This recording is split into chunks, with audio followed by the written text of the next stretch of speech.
Yo, what's good, YouTube? Zamcrow here, aka Scoop, back with the Pokemon Battle Federation, Season 6, Week number 5, and we're taking on Ty, coach of the Dallas Staryus.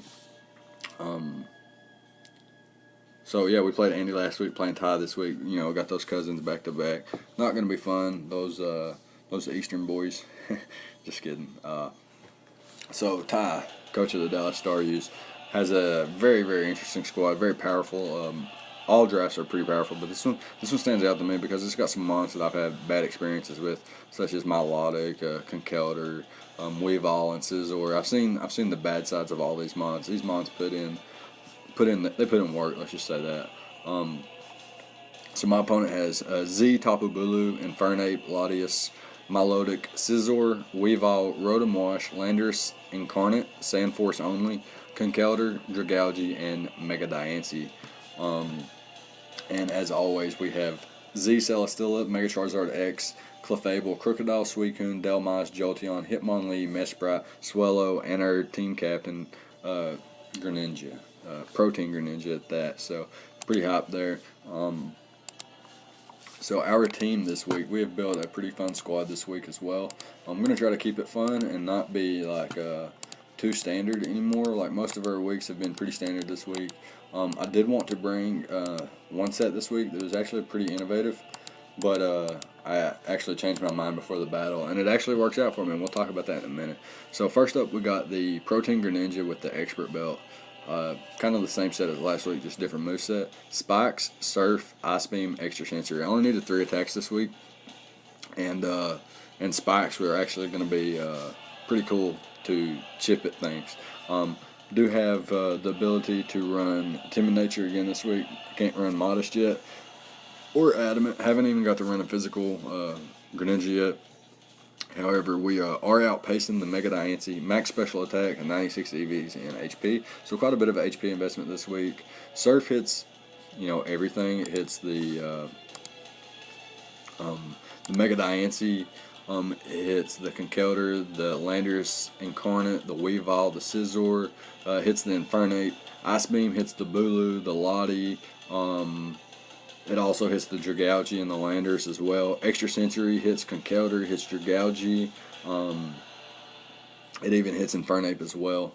So we got a couple different ways to hit that. And Spikes are just nice because, like the win condition again this week, again, as always, it's going to be Charizard X, a Dragonite set with Dual Stab and Roost, the usual stuff. But if we can get those rocks up, we can get a couple spikes up, then it makes it a lot easier on Charizard. Chipping down like a Mega Diancie, chipping down a Rotom Wash, chipping down a Milotic, and everything else is just set up fodder for Charizard anyway. So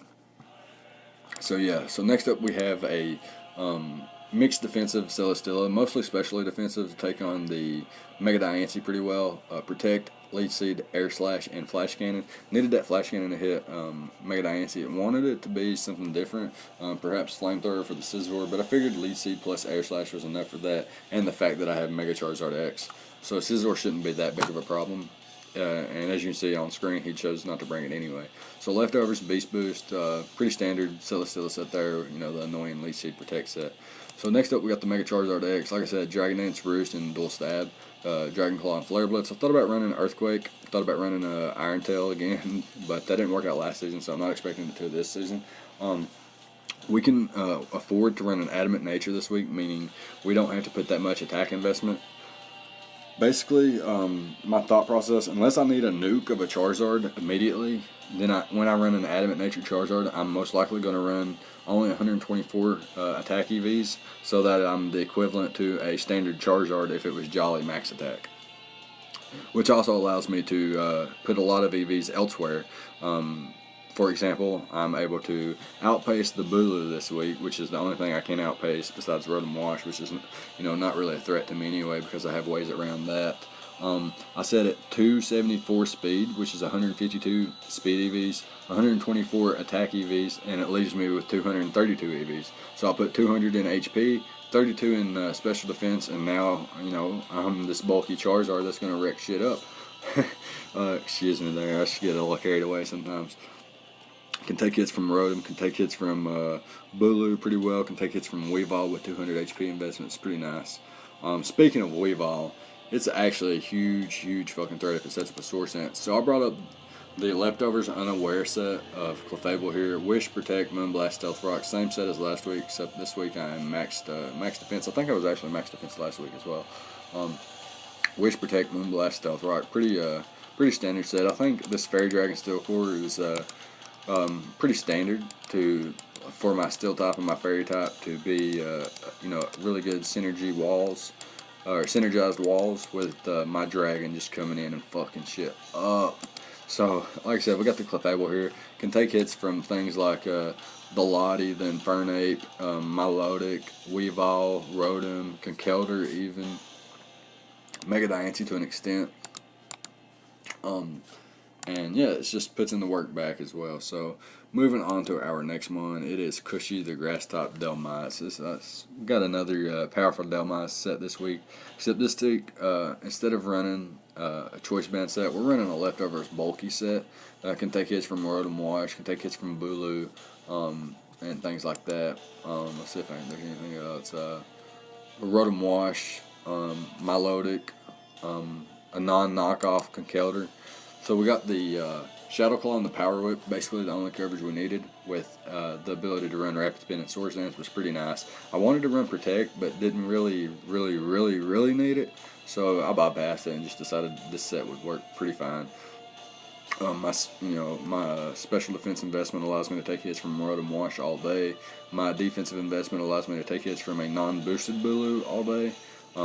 Let's not say all day, but I can't take hits from it. That's another reason I wanted to run Anchor Shot over the Power Whip. But the Grassy Terrain giving the Power Whip that much more power is just so nice, and especially behind a Swords Dance. Grassy Terrain boosted Power Whips are looking fucking fire, to be quite honest. So, lastly, we have a Jolteon, and this was the set I was talking about, where I felt a little bit more innovative. I wanted to run a Magnet Volt Absorb Jolteon that outpaced a Weavile. So I have 216 speed EVs with a Timid Nature, max special attack, 40 EVs in HP. I wanted to run Volt Switch, Thunderbolt, Hidden Power, Ice, and I wanted to run Work Up. And the reason I wanted to run Work Up is look at his team and think of my Jolteon behind the Work Up. If I got Rocks and Spikes up, and I can come in on something like for example, Rotom Wash. Just in this example, let's say I have Rocks up, and I have a little bit of chip on everything, and Jolteon is able to set up a Work Up in front of Rotom Wash. Then Thunderbolt and Hidden Power Ice literally just run through his team, unless Mega Diancie is super bulky, or maybe Bulu is super bulky. But the idea behind either of those being that bulky is just a little bit unrealistic. After a Work Up and a Magnet Boost, Thunderbolt should be knocking like Weavile and Rotom Wash, and the Mega Diancie should be knocking them straight out, and the Hidden Power Ice should be knocking out the Lottie and the Bulu and the Landorus Therian, or the Landorus Incarnate, excuse me. However, right before the match, I thought about things like Rotom Wash clicking Thunder Wave against things like Delmize, things like Mega Charizard X, or potentially getting like maybe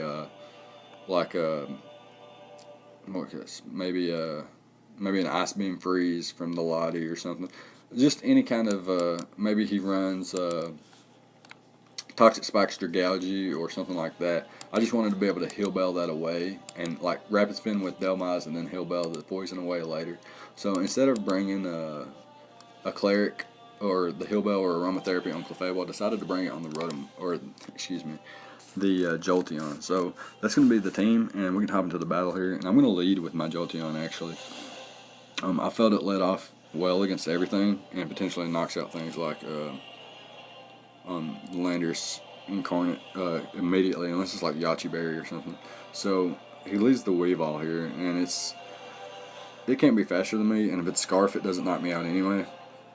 So here I'm just going to click the Volt Switch. Magnet Boosted Volt Switch should be doing around half, and it does just a little over half. And I can go into Clefable here, and he clicks Substitute, so I'm not sure why yet. He hasn't got no chip on anything like that or anything yet, so he reveals Life Orb here, and I'm just going to throw off a Wish here, since he is since he is Life Orb, I want to be able to receive a wish on the same turn that he dies to Life Orb Recoil. So that's the idea behind this. But instead, he actually misses the Icicle Crash anyway. I'm going to be able to get back to max HP here, and he's going to Swords Dance up. It doesn't matter because I have the Unaware ability, and he's just going to die to that anyway. However, he does get rid of my item, which was not a bad play now that I look back on it. And now he brings in the Tapu Bulu to revenge kill me. I switch out into my Celesteela and receive my wish, and now I'm pretty comfortable, pretty comfortably staying in here on the Bulu.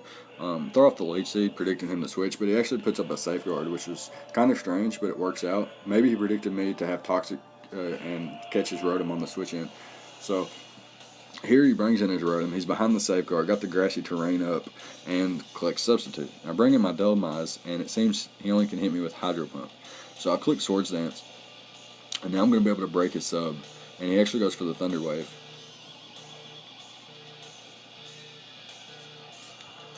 Excuse me. Okay, so here we are again. Was rudely interrupted, but I am back now. Rotom clicks the Thunder Wave. I'm going to get the sub broken by the Shadow Claw, and here I'm going to click Shadow Claw again, no reason not to. My opponent hard switches into the Landers, and he's going to get critical hit. This thing has a high critical hit ratio. I was not sure if it mattered. If he had no HP investment, then actually it was a roll in his favor. I think it was 100% always in his favor to live that. But if I had HP invest or attack investment, it would have not been. But I guess he knew from how well I took the Hydro Pump. Anyways, he was red card, so it ended up mattering in the sense that definitely offered the recreation, obviously. But he did not want it, so we continue playing. I switch out here, not wanting to be setup fodder. As you can see, he does reveal the Z-Psych up, some pretty heat there, which is awesome. He would have been a +2 Bulu, would have been able to maybe put in some work there. Obviously couldn't sweep because I have Zard to revenge kill. Anyways, I get my Jolteon in here and can click the Heal Bell, which is really nice. And now I can just Wish Protect, Wish Protect, Wish Protect, Wish Protect until I get back into range of HP where I felt comfortable taking on the Lottie, breaking the Lottie sub and then trying to beat it down instead of really outside of Bulu, who has no way to beat my Clef right now.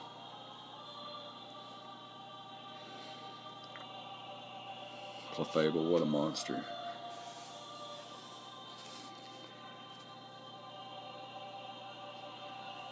Get the wish back, break the sub once again, and now I'm in the position I wanted to be at and can just fire off the Moonblast without throwing off a wish first. Mega Dynasty takes around 30% here. He's going to be able to 2-hit KO me with the Diamond Storm since my leftover is just gone. So that's what made the Weavile play at the beginning so much better, because had he not did that, this could have been potentially a 6-0 there. I'm going to be able to revenge kill with Greninja here. And the thing about Greninja is I do have the extra sensory and to hit the Rotom Wash so that potential Thunderbolts aren't super effective. I'm going to be able to 2-hit KO with the extra sensory, and now it looks like the Protean Ice Beam will just be able to clean up here. My opponent says GG on turn 29, and the game is going to actually end on turn 30 here with the following Ice Beam. So yeah, it's going to be a nice 5-0 victory. We needed this to climb the ranks with differential in our record again anyway. So yeah, good game to tie in the Dallas Staryus. The Blackmont Raikougars will be moving on to 4-1 with the +11 differential now. So back into the game we are, and looking forward to finishing off this season. Let me know what you thought about the prep, the battle, and all the good stuff. Leave a like, comment, subscribe, and all the good stuff. And I'll see you guys next time. Thank you for watching.